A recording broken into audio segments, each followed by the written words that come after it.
Halo teman-teman semua, kami dari kelompok 10 akan memaparkan mengenai CSR atau Corporate Social Responsibility. Sebelum itu, izinkan kami memperkenalkan diri terlebih dahulu ya.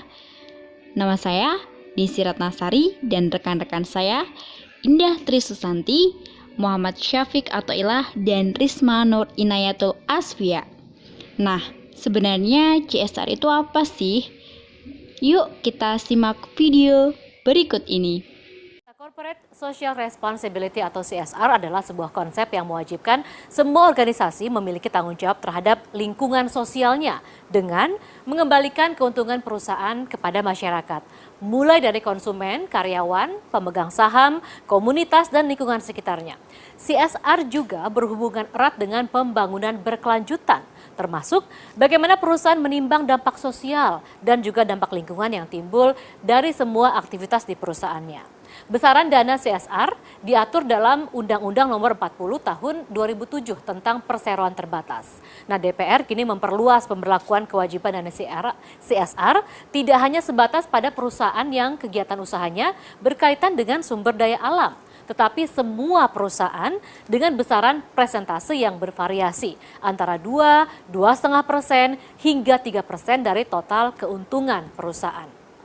Sebenarnya penyampaian kewajiban CSR juga wajib dilaporkan dan dikomunikasikan kepada stakeholder, terutama informasi tentang apa yang telah dilakukan dan kepada siapa, juga dengan cara apa CSR disalurkan.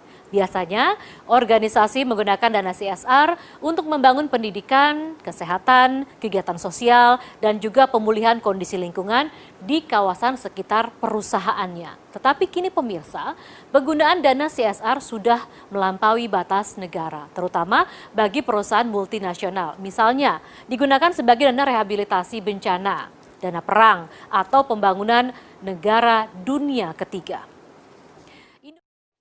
Nah, sedangkan pengertian CSR menurut Wibisono, CSR merupakan tanggung jawab perusahaan kepada para pemangku kepentingan untuk berlaku etis, meminimalkan dampak negatif dan memaksimalkan dampak positif yang mencakup aspek ekonomi, sosial, dan lingkungan atau triple bottom line dalam rangka mencapai tujuan pembangunan berkelanjutan. Konsep CSR diperkenalkan pertama kali oleh Howard Bowen dalam bukunya Social Responsibility of Businessmen pada tahun 1953. Berdasarkan definisinya, CSR berarti upaya agar kehadiran perusahaan bisa memberikan manfaat bagi umat manusia. Menurut Elkington, memberikan pandangan bahwa perusahaan yang ingin berkelanjutan harus memperhatikan 3P. Selain mengejar profit, perusahaan juga mesti memperhatikan dan terlibat pada pemenuhan kesejahteraan masyarakat atau people, dan turut berkontribusi aktif dalam menjaga kelestarian lingkungan atau planet. Hubungan ini dapat diilustrasikan dalam bentuk segitiga seperti people, kemudian planet, dan profit. Nah, selanjutnya ada motif CSR. Yang pertama adalah kewajiban moral, yang kedua keberlanjutan, yang ketiga ada izin operasi, dan yang keempat reputasi. Kewajiban moral bertujuan meraih keberhasilan secara komersial dengan tetap menghormati etika.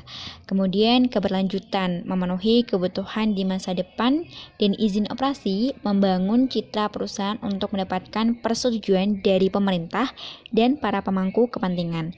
Serta reputasi, menaikkan brand dan reputasi di mata konsumen, investor, dan karyawan. Tujuan CSR yang pertama, memberikan kontribusi terhadap pengembangan lingkungan dan masyarakat sekitar. Yang kedua, menjaring sumber daya manusia yang berkualitas dan potensial. Yang ketiga, mengurangi risiko terjadinya korupsi dan kerugian. Yang keempat, membedakan perusahaan dengan pesaing. Yang kelima, menjalin hubungan yang baik dengan masyarakat di luar perusahaan. Yang keenam, mengurangi jumlah pajak yang harus dibayar. Manfaat CSR bagi perusahaan. 1. Memudahkan perusahaan memperoleh izin operasi dari masyarakat. 2. Sebagai sarana untuk menaikkan dan meningkatkan citra perusahaan di mata masyarakat secara luas. 3. Menunjukkan ciri khas perusahaan agar berbeda dari perusahaan lain. 4. Menumbuhkan kerjasama antara perusahaan satu dengan perusahaan lainnya. 5. Membantu mengurangi risiko bisnis. 6. Membantu meningkatkan semangat dan motivasi karyawan agar lebih produktif. 7. Meningkatkan peluang untuk memperoleh penghargaan sehingga bisa meningkatkan reputasi dan menjadi suatu kebanggaan bagi perusahaan. 8. Membantu memperluas akses sumber daya dan pasar. 9. Membantu memperbaiki hubungan dengan regulator dan stakeholder. Manfaat bagi masyarakat. 1. Meningkatkan kesejahteraan dan kualitas hidup masyarakat, khususnya di bidang ekonomi. 2. Membantu pelaksanaan pembangunan suatu tempat atau daerah. 3. Banyaknya beasiswa bagi pelajar kurang mampu yang bermunculan. 4. Meningkatkan kualitas fasilitas umum yang dapat dimanfaatkan oleh masyarakat. Perkembangan CSR. Pada tahun 1950, disebabkan persoalan kemiskinan dan keterbelakangan yang semula tidak mendapatkan perhatian, mulai mendapatkan perhatian lebih luas dari berbagai kalangan. Pada tahun 1960, tanggung jawab sosial merupakan kewajiban moral yang bersifat kedermawanan berkembang menjadi suatu tolak ukur harga diri dari pengusahanya, wujudkan nilai-nilai masyarakat. Pada tahun 1970-an, perpindahan jadi penekanan dari fasilitas dan dukungan pada sektor-sektor produktif ke arah sektor-sektor sosial. Pada tahun 1980-an, berkembangnya teori stakeholder atau para pemangku kepentingan dalam melakukan tanggung jawab sosial untuk meningkatkan nilai perusahaan. Pada tahun 1990-an, berkembang ke konsep keberlanjutan dalam pelaksanaan tanggung jawab sosial yang didasari aspek ekonomi, lingkungan, dan masyarakat. Pada tahun 2000-an sampai sekarang, perhatian terhadap nilai-nilai masyarakat secara berkelanjutan untuk peningkatan lingkungan dan kualitas hidup. Kontroversi CSR. Sejak DPR mengesahkan tanggung jawab sosial dan lingkungan atau lebih dikenal dengan sebutan Corporate Social Responsibility atau CSR sebagai kewajiban perseroan dalam pasal 74 Undang-Undang Nomor 40 Tahun 2007 tentang perseroan terbatas atau UU-PT pada 20 Juli 2007. Isu CSR menyebabkan polemik antara kalangan pelaku usaha dengan pemerintah. Pro kontra terkait CSR sebagai kewajiban perseroan hingga kini tak kunjung selesai. Kontroversi yang pertama, kata sosial sering diasosiasikan sebatas kegiatan sosial atau charity yang berkaitan dengan warga miskin, seperti pemberian sumbangan atau filantropi atau beasiswa pada individu warga miskin. Kontroversi yang kedua terjadi akibat perbedaan pendapat tentang siapa saja yang seharusnya bertanggung jawab terhadap masalah sosial. Kontroversi yang ketiga, adanya pelaku bisnis yang masih berpijak pada pandangan bahwa kegiatan CSR tidak profitable dan tidak dapat langsung mendatangkan keuntungan. Masih banyak perusahaan yang tidak mau menjalankan program CSR karena menganggap CSR sebagai pengeluaran bisnis atau cost center semata yang tak akan menghasilkan apa-apa dalam jangka pendek. Kontroversi yang keempat terjadi karena istilah corporate dalam CSR. Kontroversi yang kelima, sebagai ahli komunikasi beranggapan bahwa kalau perusahaan mendapatkan benefit dari kegiatan CSR yang dilakukan, maka kegiatan tersebut bukanlah CSR. Kontroversi yang keenam terkait besaran biaya untuk CSR. Alasan penolakan CSR. Yang pertama, CSR bisa mengganggu iklim investasi di suatu negara dan bisa menyebabkan para investor asing hengkang ke negara lain. Yang kedua yaitu menjadikan CSR sebagai kewajiban akan kian membebani perseroan dan mengurangi laba perseroan untuk pemilik atau pemegang saham. Yang ketiga yaitu praktik CSR di dunia umumnya bersifat sukarela sehingga sangat aneh apabila Indonesia menjadikannya sebagai kewajiban perseroan. Ada contoh kasus. Contoh kasus yang kelompok kami pilih yaitu kasus pada PT Freeport Indonesia.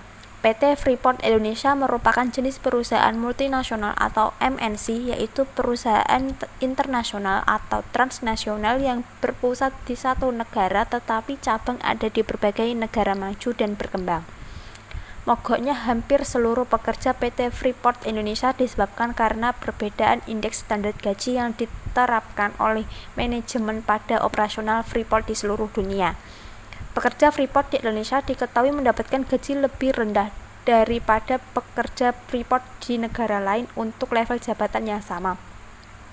Gaji sekarang per jamnya 1,5 sampai 3 US dollar, padahal dibandingkan gaji di negara lain mencapai 15 sampai 35 US dollar per jamnya. Sejauh ini perundingan masih menemui jalan buntu. Manajemen Freeport bersikeras menolak tuntutan pekerja, entah apa dasar pertimbangannya. Biaya CSR kepada sedikit rakyat Papua digembor-gemborkan itu pun tidak seberapa karena tidak mencapai 1% keuntungan bersih pada PT Freeport Indonesia. Malah rakyat Papua membayar lebih mahal karena harus menanggung akibat berupa kerusakan alam serta punahnya habitat Papua yang tidak ternilai itu.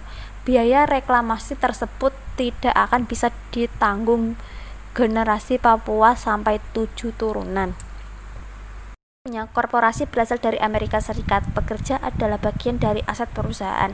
Menjaga hubungan baik dengan pekerja adalah suatu keharusan, sebab disitulah terjadi hubungan mutualisme satu dengan yang lainnya.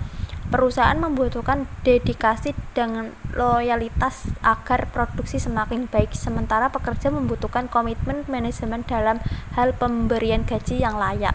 Pemerintah dalam hal ini pantas malu, sebab hadirnya MNC di Indonesia terbukti tidak memberikan teladan untuk menghindari perselisihan soal normatif yang sangat mendasar. Kebijakan dengan memberikan diskresi luar biasa kepada PT Freeport Indonesia, privilege berlebihan ternyata hanya sia-sia. Untuk penyelesaiannya, juru bicara PT Freeport Indonesia, Ramdhani Sirait, mengatakan bahwa manajemen perusahaan PT Freeport Indonesia akan berkomunikasi dengan Serikat Pekerja Seluruh Indonesia atau SPSI demi mengantisipasi ancaman aksi mogok yang dilakukan oleh pekerja. Karena isu aksi mogok tersebut terkait rencana pemutusan hubungan kerja terhadap 3 orang karyawan PT Freeport Indonesia yang melakukan intimidasi fisik kepada karyawan lainnya. Ia menyebutkan terhadap intimidasi fisik yang memenuhi ketentuan PHI atau Pedoman Hubungan Industrial Perjanjian Kerja Bersama atau PKB, sebagaimana kasus 3 karyawan yang melakukan intimidasi fisik diproses berdasarkan ketentuan PHI PKB. Pasal-pasal yang tercantum dalam PKB tersebut sudah mengakomodasi aspirasi pekerja. Salah satunya adalah adanya kenaikan upah pokok sebesar 40% dalam 2 tahun. Angka ini jauh di atas ketentuan rata-rata kenaikan upah pokok nasional sebesar 10-11% per tahun. Sambung dia.